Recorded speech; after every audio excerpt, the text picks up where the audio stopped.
అమీర్పేటలో ఉన్నటువంటి దివ్యశక్తి భవన్లో ఇక్కడ ఫైర్ యాక్సిడెంట్ అయితే జరిగింది. దీన్ని చూడడానికి ఇక్కడ పరిశీలన చేయడానికి దర్యాప్తు చేయడానికి అమీర్పేటకు సంబంధించినటువంటి పోలీస్ సిబ్బంది కూడా ఇక్కడికి వచ్చేసారు. దానితో పాటుగా అగ్నిమాపక బృందం కూడా వచ్చారు. ఇక్కడ ఏమైనా ప్రాణ నష్టం కానీ ఇలాంటిది ఏమైనా జరిగిందా అడిగి తెలుసుకునే ప్రయత్నం అయితే చేద్దాం.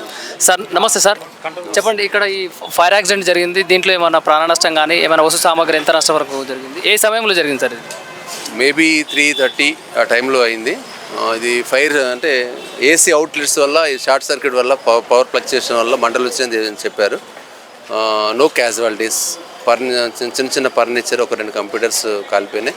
అప్పటి వరకు పక్క బిల్డింగ్కి ఫైర్ సిబ్బంది వాళ్ళంతా మేము వచ్చి ఆర్పేసి చుట్టుపక్కల వాళ్ళ వారికి కూడా ఏమైనా హాని జరిగేటువంటి అవకాశం ఏమైనా ఉందా? జరగలేదు, ఎలాంటి హాని జరగలేదు. అది చిన్నది బయట అవుట్ కొంచెం వరండా ఏరియా కాబట్టి అక్కడి నుంచి బయట మంటలు కాబట్టి లోపలికి రాలేదు. అందువల్ల నో క్యాజువాలిటీస్. ప్రధానంగా ముఖ్యంగా షార్ట్ సర్క్యూట్ వల్ల అయిందా లేకపోతే ఇంకా వేరేమైనా గ్యాస్ సిలిండర్ కానీ లీకులు ఏమైనా జరిగినాయి మీ దర్యాప్తులు ఏమన్నా? అక్కడ ఎలాంటి కిచెన్ ఆర్టికల్స్ ఏం లేవు. ఓన్లీ 2 ఏసీస్ అవుట్లెట్స్ ఉన్నాయి. దాంట్లో పవర్ ఫ్లక్చుయేషన్లు అవుతుందని తెలుస్తుంది. Further investigation